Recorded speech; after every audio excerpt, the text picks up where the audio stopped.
Thank you, and welcome to Caliper's webinar, How You Can Get New Managers Up to Speed Faster. I'm Patrick Sweeney, the president of Caliper, and I'm very excited about today's webinar. We're going to be talking about people moving into management for the first time and the changes that occur as a result, as well as some of the things they never tell new managers about management. And to help us discuss this dynamic, we have Rick McClellan, who is a senior consultant and IO psychologist here at Caliper. Rick has coached many new managers and executives. We'll also be speaking to Becky Hall. Becky is the director of nursing at Rumford Hospital, and she'll be talking to us about her journey through management and the lessons she learned along the way.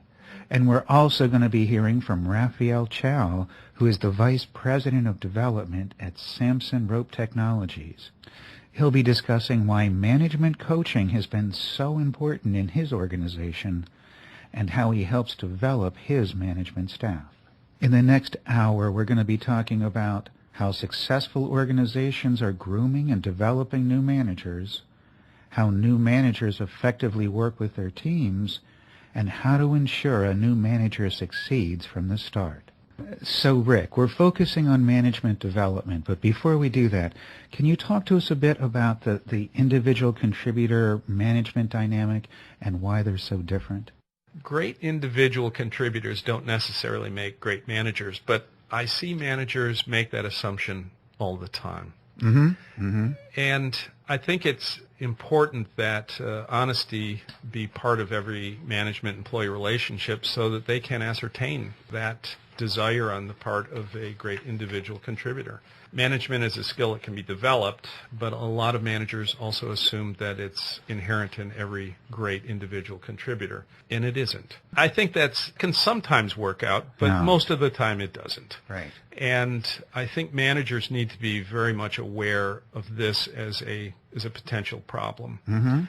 Managers sometimes tend to pick the shiny penny versus the dull nickel, and it's due to a lack of investigation and understanding of everyone's abilities and skills and potential.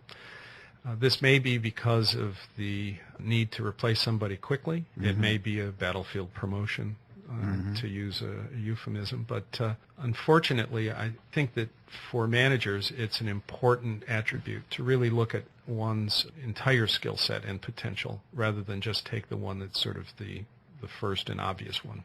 I think when you are an individual contributor and you are laboring at a set of requirements that you're trying to produce or goals you're trying to reach, management looks much different than it really tends to be once you're in that position. So I think most new managers have the jarring experience of this isn't what I thought it was going to be. It tends to be much more difficult than they had projected because there are a lot more balls in the air, and more of those balls are made of crystal, and they don't bounce very well. So they have to take the work very seriously, and generally they fall back on skill sets that made them successful as individual contributors. Problem with that kind of a strategy is that, as we all know, no one can do it all. So they tend to overmanage situations. They tend to not be able to delegate certain responsibilities and activities to their folks, feeling that maybe they're the best at that particular skill on the team. So they tend to take on more than they need to. They tend not to give up a lot of control, at least early on. And they tend not to necessarily have training experiences made available to them when they first take the role. Many times when someone is promoted to a new position, it's in a direct response to either someone leaving or a new challenge somewhere in an organization. Right, so it comes right out of the blue. Exactly. And so there is a need for speed, so to speak, and supervisors tend to want someone to come up to speed pretty quickly, failing to realize that if this is their first management position, they're going to need some skills that they may have not had a chance to either acquire or hone.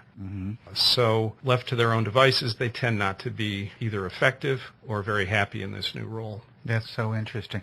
And as you were talking about that, Rick, I couldn't help but think, in other words, part of what happens is that they've been an individual contributor. They're working their game. They're doing very well. Obviously, someone looks to them because they're excellent at what they're doing. But they have a concept, as you said, of management at this point, as managements are the ones up there that don't understand. They come up with these cockamamie rules that make it difficult for me to do what I want to do. Yes. And yet also inside of them this idea that, oh, maybe that's where my career should take me.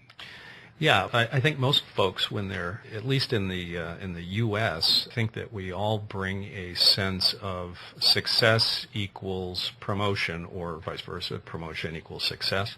And in order to be seen as successful and be acceptable by spouses and partners, I have to continue to look capable and ultimately successful, so I am going to take all the promotions I can get, whether I want them or not, and because we also believe that there's riches and accolades coming our way as a result. And so that may be a fallacy for some folks. So for a lot of, particularly someone in a first time being promoted into a management position, there's early training oftentimes that somebody left, got to find somebody, you might be the right person, congratulations, and then give me a call. Give me a call if you need anything. Right. No, I'm here for you. Yeah. So that person's stepping in. They're stepping into what can really be a quagmire.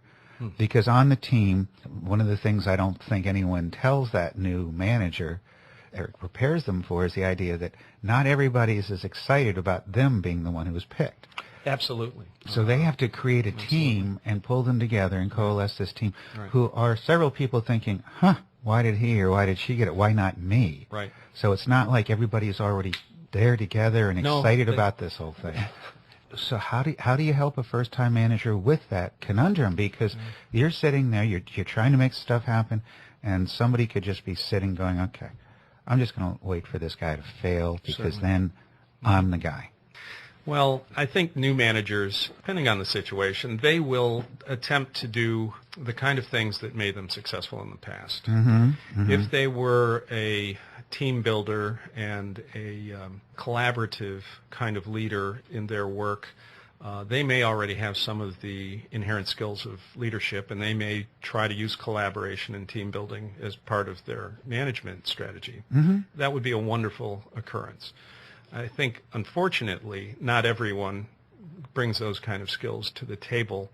And so advice that I always give new managers is to be as transparent and as honest as they possibly can be with every member of their new team, to sit down and have honest discussions about the challenges that lie ahead for the team, the challenges that they feel that they have for themselves as the new manager, and to look for value and skills from each member of the team in order to help every person understand that this isn't going to be a monarchy. This is going to be a collaborative team, one that values everyone's opinion and skill set. And when they're able to do that, I think that it helps the onboarding process or the initial process of setting up the team. And that's great, Rick. Thanks so much. I want to switch gears for a moment now and speak to Becky Hall, who can talk to us a bit about her experience in management. Becky's the director of nursing at Rumford Hospital, and Rumford Hospital is a critical access hospital which provides comprehensive primary care and sophisticated diagnostic services. Rumford Hospital is affiliated with Central Maine Healthcare.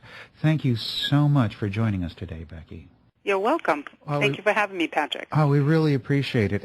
Tell us about just a little bit about your career, if you would, just to get a sense, because what we're focusing now is on how someone moves from being an individual contributor into a management role. Yeah. I started here at Rumford Hospital as a new grad 27 years ago and actually was hired into the operating room. I worked there for 12 years when I became the manager. After that, I took on several other roles in this hospital as manager. In a small hospital like this, you end up wearing many hats. So I managed not only the operating room, but the day surgery unit, the obstetrical unit at the same time. I took on managing the surgical practice and quickly realized that was something I liked to do. So I went back to school and got my bachelor's degree, and I also went back to school after that to get my master's in healthcare administration. After I did that, I was promoted to a director role in the physician group practices, and I assumed that position for 2 years until just last February when I was moved into my current role, which is actually Director of Acute Care Services, or all of nursing. Mm-hmm. So I'm the chief nurse here at Rumford Hospital. Oh, wow. Wow. So I really worked my way up the ranks, yeah. You really have. And so you oversee how many nurses at Rumford Hospital? We have around 80. Excellent. That's great. And that gives you an enormous perspective, certainly, on what we want to talk about today, which is some of the things that people don't tell you when you move into a management position, right? Yeah. Yeah.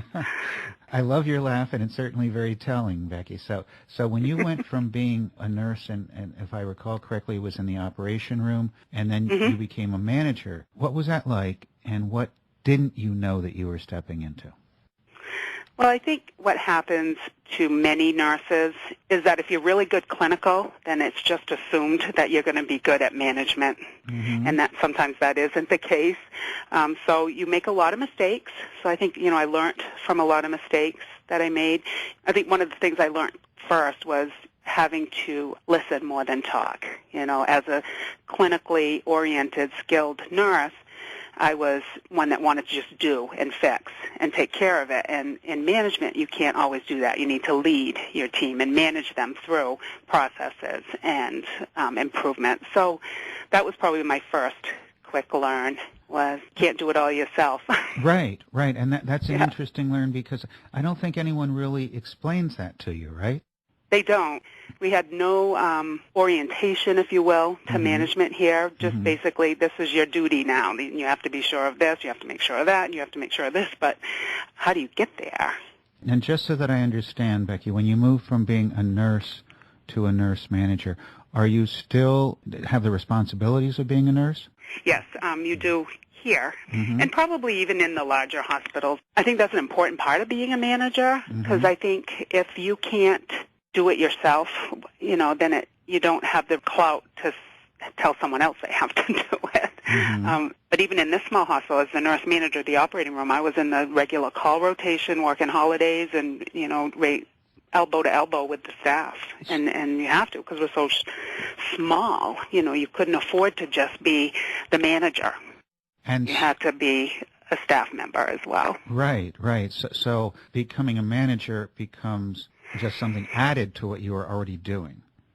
Exactly, yeah. But it's added in such a way where I'd be curious if this was something that you had experienced or not, Becky. Oftentimes, one of the things they don't tell you about when you're moving into a management position for the first time is that you're working with colleagues, people that you've dealt with, and they've been associates, your friends, your colleagues, you're working side by side, and then all of a sudden the relationship changes, right? Yeah, you become they. There's a book out there that says, who are they anyway, and they is us. So, when staff people a lot of times will say, oh, they want us to do this now, and they want us to do that, and they want us to cut back here, and they want us to watch overtime, and now they is me, and yes, I do want you to do that, but let's do it together, I think was, the approach I always like to take. And all of a sudden, the shift is like, boom, it's right there. You become they. And there's some people, I would imagine, I don't know if it was true in your case or not, one of the things they often don't tell you is that there are other people who thought they were ready to become they. And so you became they, and so there's a little bit of rivalry sometimes. Yeah, resentment even. And probably those are your toughest people to rein in the team, to become part of, the solution. And especially in a small hospital where there isn't a whole lot of room for people to grow. There's a lot of competition for those few positions that are there in management. How did you personally deal with that one aspect? In other words, where all of a sudden there's some people, and you can kind of tell, I guess, that they're thinking, why not me, why her? How did you bring them around? How did you change your own behavior in that regard? I guess those are the people that you want to bring in on your side, and I don't mean to keep your enemies close or anything like that, because I don't think they're enemies. If they wanted this position as badly as I did, then that meant to me that they care about the department.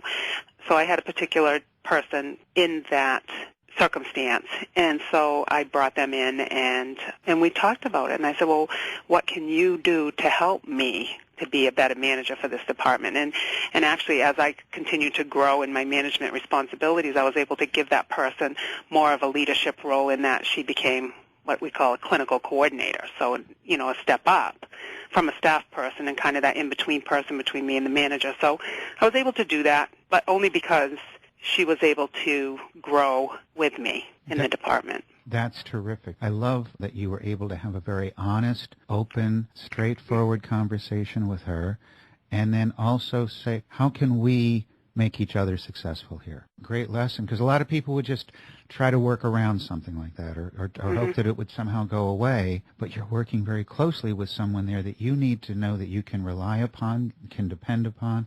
All those other feelings can just get in the way of both of you doing really well for ultimately the patients, right? Right, exactly. Yeah, and you need to have that trust, So, as a manager, you are pulled away from the department more for meetings, and so knowing that you have that person you can trust.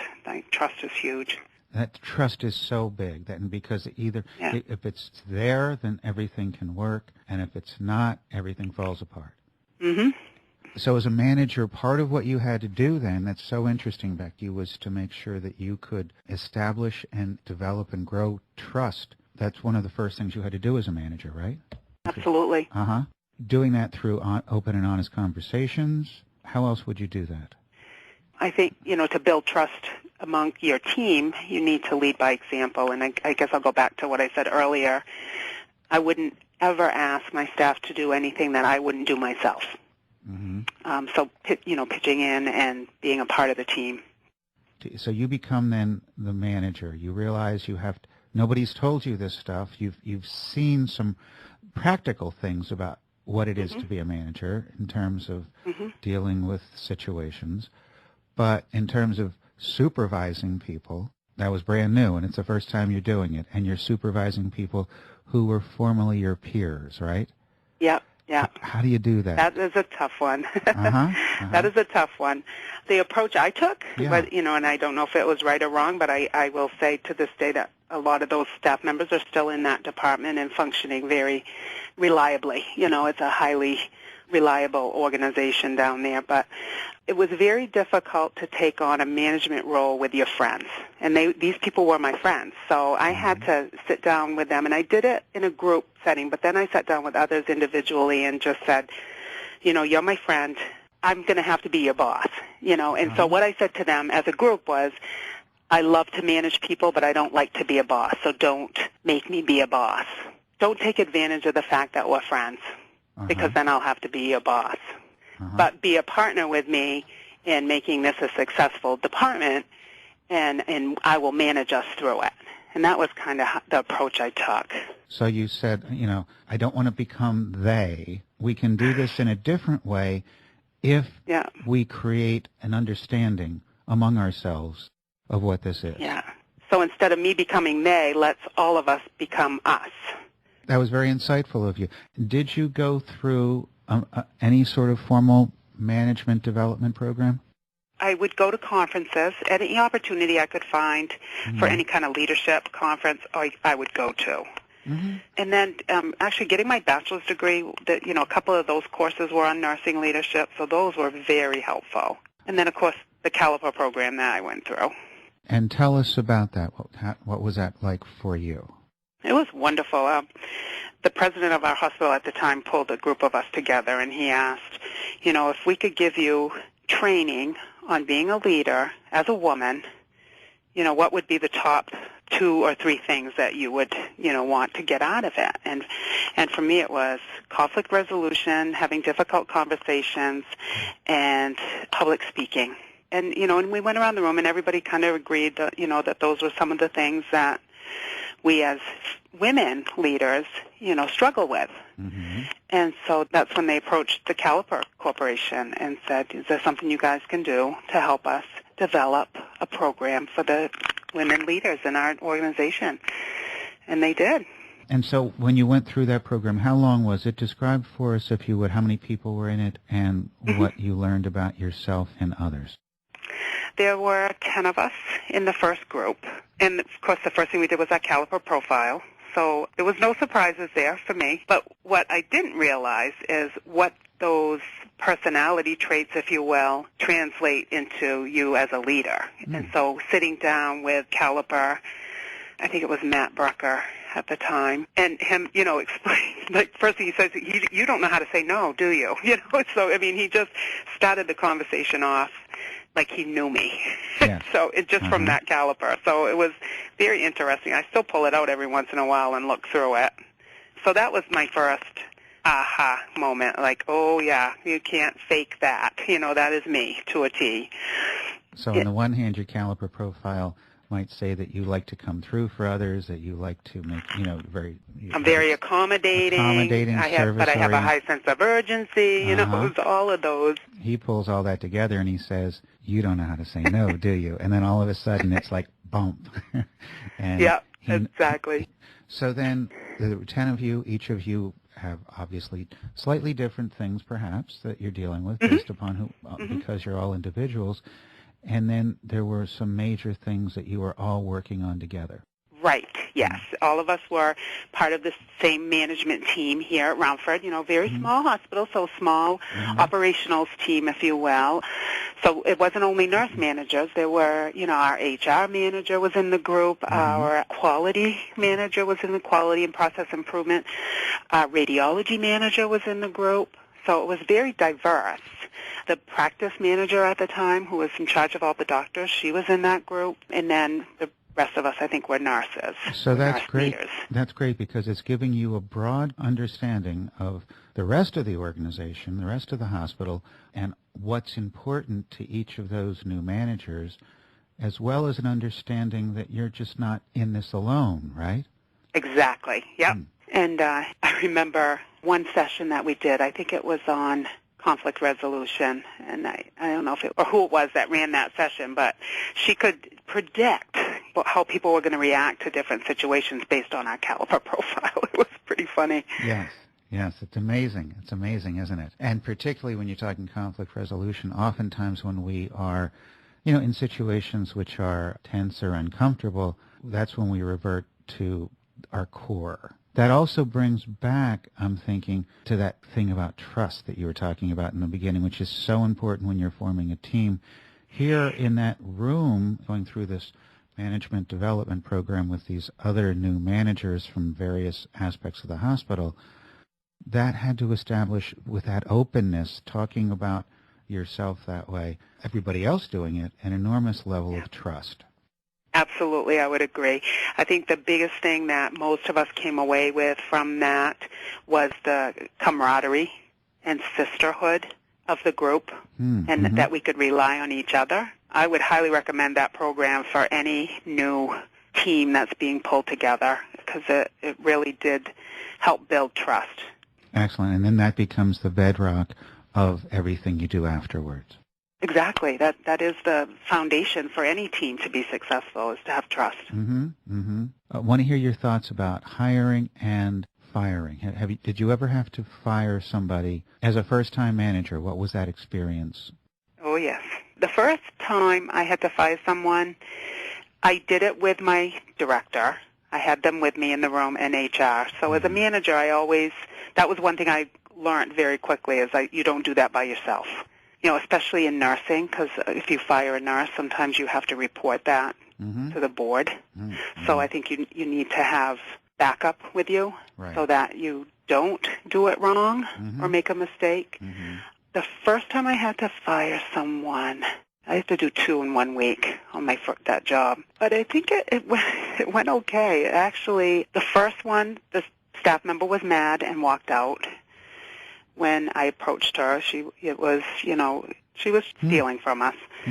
And we had proof, so she just got mad and walked out. But the second one thanked me for firing her, because she knew it was time for her to go. She just wasn't performing at the level that she needed to in that department, and she knew it, but she didn't know how to quit. She didn't want to let her team members down, when in fact she was holding them down, and they were always covering for her and doing those types of things. So that was kind of made me feel good type of moment as a manager. Yes, obviously those are very, very difficult things to do, but still it tugs at you. Because you're taking away their livelihood, and that's a hard thing to do. And I have this high empathy and I have this high accommodation as a person, but at the same time I have to think about the patients and the rest of the staff and the organization as a whole. So that's, I think, basically how I approached it with that person is, it's time for you to go. It's very interesting. And she agreed. We can drive ourselves crazy with those decisions, as you said, but you have to keep the patients in mind, the rest of your team. What tone are you setting for the organization? Right. And I think they'll bring you back to the trust piece again, too, because when I stepped into this role and there was, an ongoing issue with a staff member that wasn't being dealt with, and it was one of the first things I dealt with.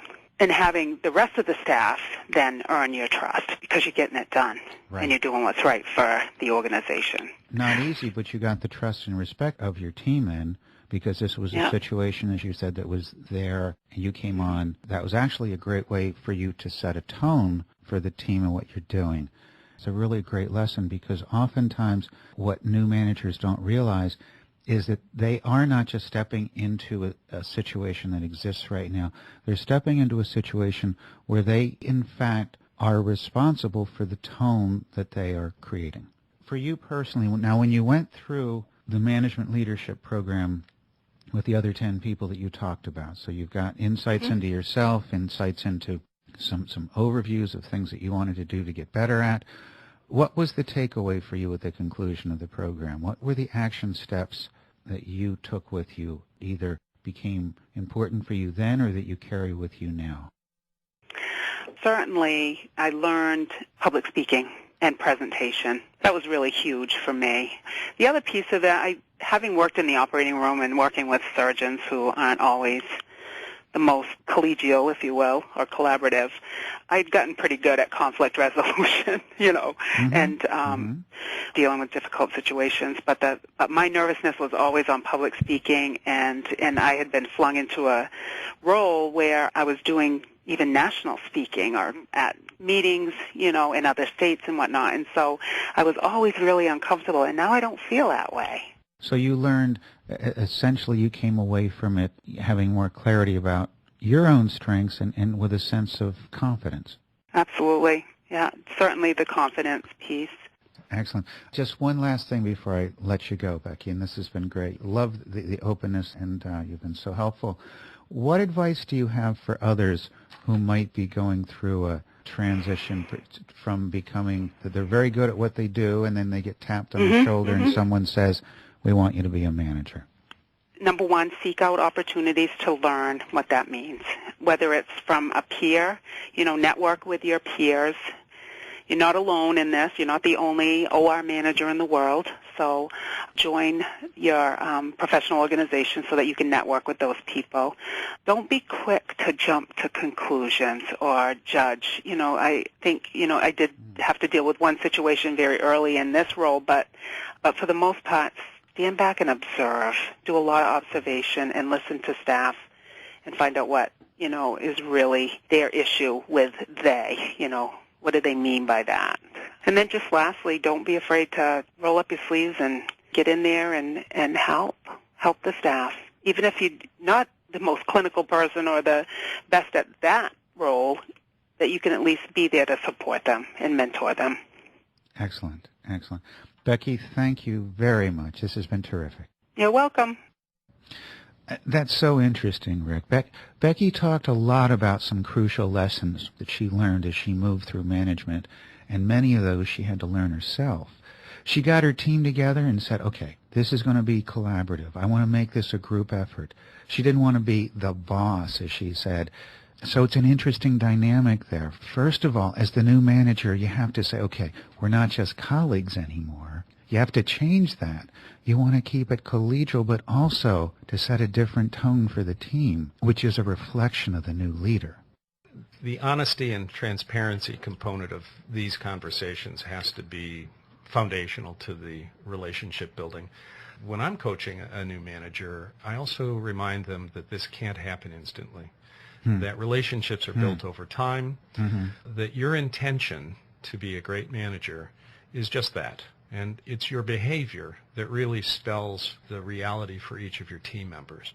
So you've heard this term, walk the walk, talk the talk. Well, if you're not walking the talk, folks will see that pretty quickly. So if you're saying one thing, doing another, this won't work. And so it's really about an honest and forthright management style, one that takes into account everyone's point of view, or at least gives everybody a voice so that they feel as if they've been heard and paid attention to. So you've got this new situation. Somebody's left, tap on the shoulder. If you do this one step at a time, how do you coach somebody in that position, help them move along in the right direction, and break it into like pieces that are at least, if not bite-sized, at least doable, so that you're having the impact that you want? Right.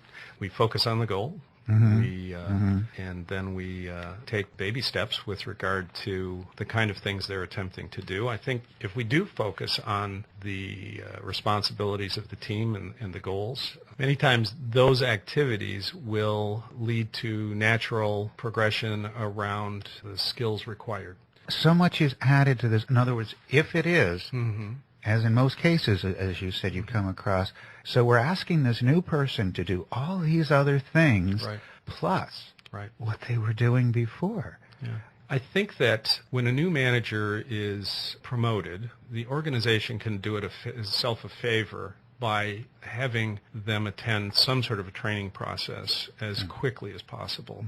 If not, if the training process isn't available, then I always recommend that we at least be brought in and do some coaching with that new manager so that we can provide them an opportunity to discuss the things that are challenging or troubling or are perhaps causing them to not feel as effective as they want to feel. That's really so important, I think. I mean, all of a sudden, this individual is there to help take that team, facilitate the meetings, make them productive, make sure that they can keep things moving in a timely fashion, not have somebody dominate it who they don't need to, but keep the conversation open and flowing so that they get the best ideas. Stay on agenda. Exactly. But there's no training for that. Where's the meeting going to go? So when you're brought in situations like you described, let's drill down and give us a flavor for maybe, obviously without mentioning any names or anything, but can you take us through an example of someone you might be thinking of that you were helping them in this situation and how you worked with that individual in the best light possible that the organization knew what needed to be done? I had an opportunity to work with an executive who had a fairly large division that they were new to, and they actually had two divisions coming together, and he was going to manage both. So much of the challenge that he faced was from a cultural difference between the two groups. So his meetings tended to be bifurcated for the most part, with one group having their agenda and the other group having theirs, and they didn't feel as if they belonged together. Of course, the greater organization felt they did, and it was this person's job to in fact bring them together to make them an effective unit utilizing everyone's skills. A big challenge. It is. And this person was not well experienced in managing this kind of a situation. So we spent a lot of time talking about the challenge as he saw it and talking about the things that he could do. Now, when we do executive coaching in this kind of a situation, we're not there as a therapist or a counselor to try to find the source of pain or any of that. We're there as a catalyst to their best thinking. We are there to work with the individual and discover his or her strengths and the skills that they bring to the table, and then see what it is that we can help them formulate in the way of a path forward. So in this case, we got into lots of discussions around how does one build relationships with each individual on the team to understand what they're thinking and what they're feeling and what they're bringing to the party. And this was difficult for him because he was sort of a personality that was driving towards result most of the time, and that had been his success factor in his career, was driving for goal. Okay. And this job called for him to be much more interactive and collaborative because he could only do this work through the efforts of his team members. So we spent lots of time talking about what is your effect on the group? What is your physical effect? When you make a point, this fellow had a particular habit of pounding the desk or using his finger to make a point as he slammed it into the desktop. And my reaction to this, I asked him to give an example of how we would make a point, and I said, "You're scaring me." and I have a feeling that you might be scaring some of the other people who are listening to you as well. Sure. So, how did you help this guy not bang as many tables and point as often as people?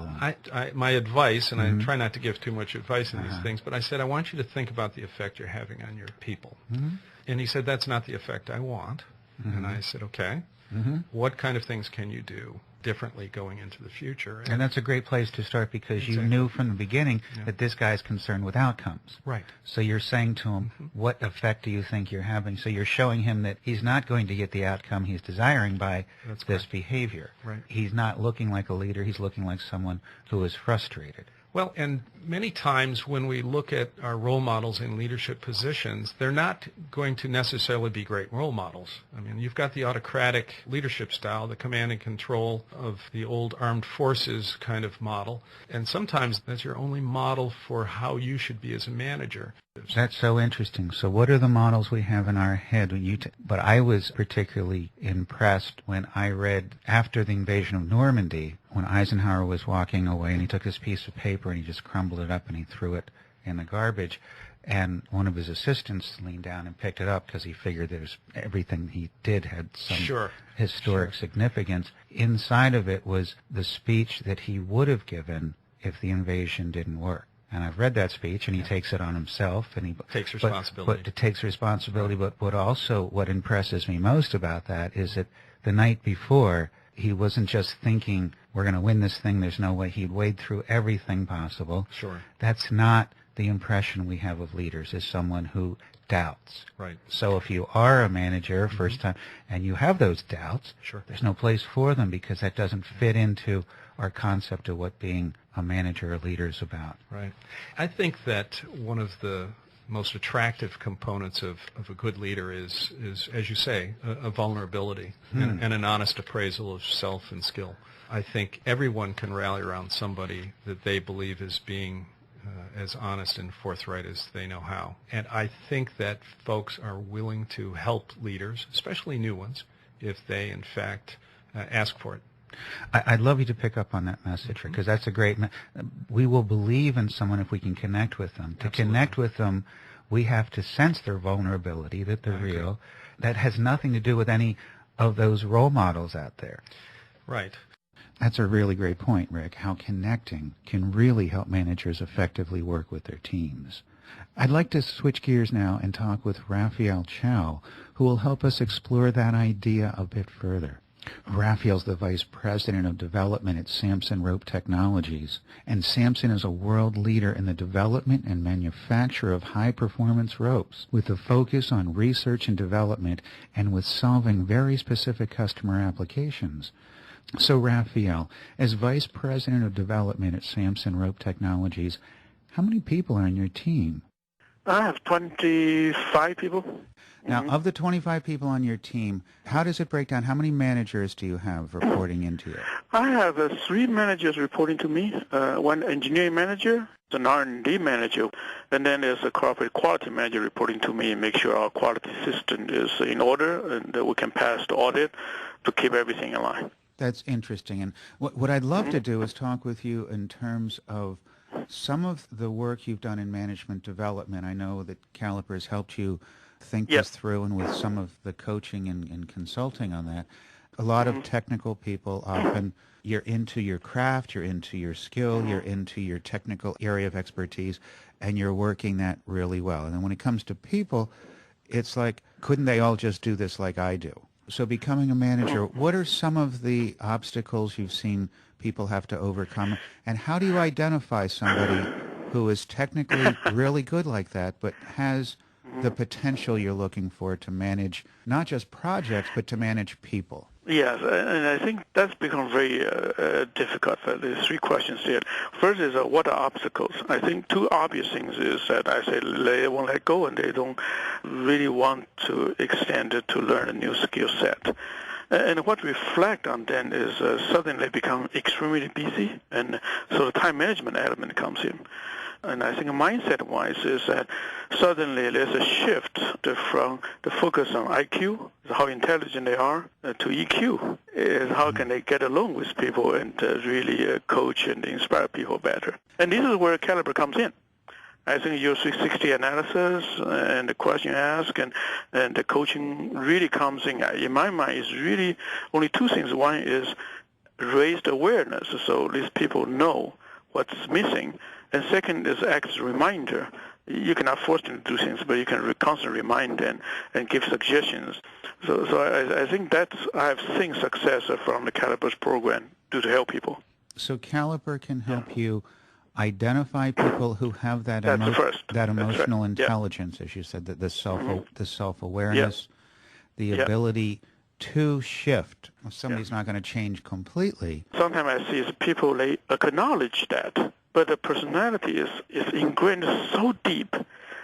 It takes a tremendous effort and energy to change. Hence, when they are under stress or they're busy, the old person come back. Right. We fall back on our old habits, our old behaviors. That's right.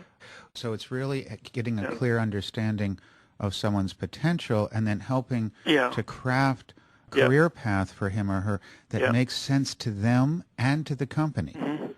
But if somebody steps into the wrong place, it can hurt them and the company. Yeah, and another subtle thing I think that Caliber have helped tremendously on this is that right now, as we have this discussion about shifting the focus of work, of functionality, the Caliber provides a third-party objective opinion. So it's not that I'm shifting this person just because I want to. There's a logic to it. That's a very, very important point for you as a manager of managers to know how to connect with other people. So that's interesting, Raphael. If you would talk about how the insights that Caliber from the profile and our coaches have been able to give you to help new managers become better. Yeah, I think it's really again come back to I think it's a recurring thing is if once you raise the self-awareness, this person will appreciate better the strengths and limitations. And hence, if as a manager I want to work them become leaders in their own field and what they're good at, it's much easier because many times people see, I want to do that, but without understanding that, in fact, their personality hindered them from doing that. Also, I think one comment I think that's existing, but also as we're hiring people, I think the Caliber analysis also help us a lot, not using this as a tool to qualify people, but really as a tool to help us interview this person much better. Yeah, so that helped tremendously. Oh, that's excellent. That's excellent. I'd love to hear your thoughts on how you developed as a manager and some things that you found out about yourself as you first became a manager and then as you become a manager of managers. Before 1995, I didn't believe in all these things. I thought all this is just BS. Because I was such a focused technical expert, I couldn't comprehend how would a good leader influence the formula I'm going to put together. I couldn't understand that. I said, except me, nobody in the company had that knowledge, So how would management or inspiration or help at all? And it was not until I met a very good mentor, and the company reorganized, and I had a new boss. And the boss told me something first. He in fact, he fought for me when I reorganized. He really wanted me, so I become his group. And he was a general manager of one division of one of the two divisions. And he said that from my observation, you're going to outgrow this job. And I wish I can take full advantage of your talent during that time. And there was nobody talked to me like that before. I just say, you're smart, go ahead, do your thing, and bring back the new product for me. And he focused on really on the personality development, the communication development, understand your role, and how does my role correlate to the business. And really he inspired me in a way that look at the vision. And so that really, I think that person transformed my thinking. So I went back to the office. I said, now I understand why you're telling me these things, how important was communication. I remember in the training I even said that, I say, why do I need to pay attention to people's feeling? Right? It doesn't matter. We're talking about a subject. I was very cold, very fact-oriented. But after that, then my mind started to change, and I started to appreciate how important all these soft skills and understanding oneself is. So I started to read a lot of books. So I started to accumulate the knowledge, and I started to have better appreciation. And I think a big realization is really the story is very interesting. At that time, in order to help me to develop, he assigned a mentor to me who is not directly in the chain of command. In fact, was his boss. How did you learn to change the behavior? Is not that you change your personality, because inside, I guess you still it's hard feel to change, that. yeah. Well, I took the opportunity, engage with people, and then to read books and practice all the time. And this high level of self-awareness keep on reminding me, I have to do this, I have to do it. It take effort. It's energy draining. But the reward is so satisfactory, it's worth it. Interesting. Let me ask, one of the things that I found most admirable in the story that you told about how your manager looked at you, saw an enormous amount of potential, and on the one hand, it's a great story because he saw that, tapped your shoulder, inspired you, talked about you in a way that you hadn't heard before, as you said, but also for him to point out a mentor who was his supervisor. That was very brave of him. In other words, a lot of people would not have that courage, and I think that took a lot of courage on his part to not be afraid of introducing you to his boss. And in fact, from that, now if I interview for new people, if the career path fit my position, I always ask this question: is now you know what I do. How many years would it take for you to take over my job? I want them to do that. Here's another thing that I saw in the person that Bruce he did is that he was passed for 2 promotion opportunities because nobody could replace him. And I said, now in order to move up, I have to have a successor, and he or she needs to be ready now. That's an excellent point, and I'm so glad you said that, because a lot of people will feel, no, I don't want to show somebody that because then they'll replace me. Oh, yeah, they get intimidated or threatened. Right. No, not me. I want that. Right. I want another me, in fact, I want a better me. Excellent. And Raphael, this has been so enlightening, and I can't thank you enough. This has been very, very helpful. Oh, you're quite welcome. I'm glad to have an opportunity to share my thoughts and also show my appreciation. Your organization helped a lot. Wow. Thank you. Thank you very much, Raphael. I really appreciate that. And I just want to say that we really appreciate at Caliper working with someone such as yourself, who is as open and self-reflective and self-aware and interested in growing as you are. Thank you. Thank you very much. You know, Rick, Raphael was talking about how his mentor helped him realize how important those soft skills were. How do you coach someone to tap into that openness? Well, self-reflection and thinking through it takes time. I tend to have conversations around reflection questions where it gives them an opportunity to really think more deeply about that which we're discussing. I have a favorite question: what are you tolerating? And people who are trying to get things done in a management or leadership position will sometimes carry around deficits. They'll be carrying somebody that's not carrying their load, perhaps, one of their teammates. They will be tolerating a situation that may not be adding to the value of the team or towards the accomplishment of the goal. The problem with that is that tolerance requires energy, and that energy is going to be taken away from some other aspect of the work, whether it be working with the team or working towards the goal.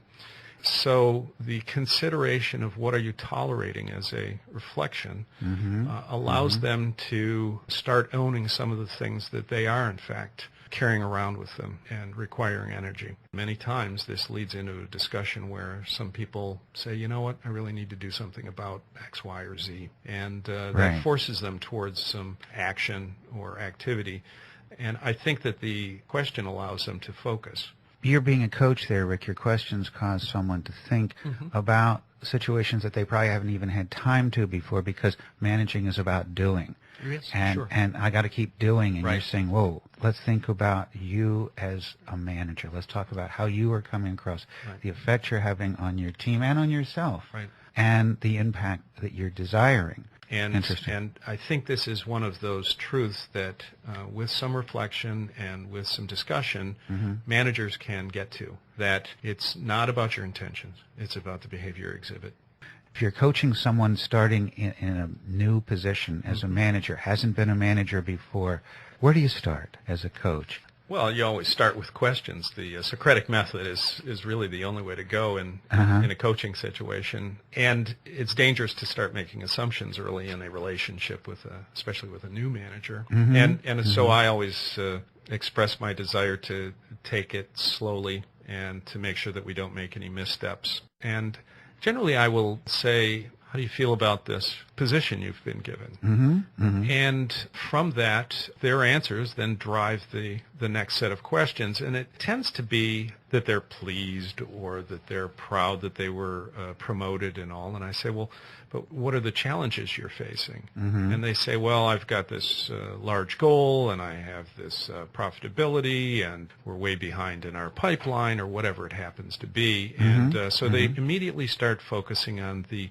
details and the sort of tactical, transactional kind of challenges. And what I try to remind them of is that leadership and management is less about the tactical challenges and more about the general philosophy and strategy that they're going to employ to, in fact, reach their goals. And so I try to pull them back from the weeds and get them to start thinking about the overall accomplishments they have ahead of them.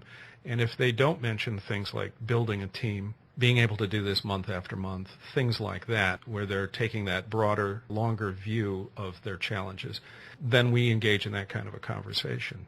And so much of what you're talking about in terms of that introspection, that reflection, is something that, because somebody has so much more to do, and they're so used to being active, by you building that coaching session into their day, it becomes an activity, but it's an activity that allows them to be introspective. Right, and that introspection drives the broader set of behaviors. Coaching gives you an opportunity to stand back from your day for whatever period of time, an hour and a half, and reflect on what's going on without the flame and intensity of everything that's going on in your world.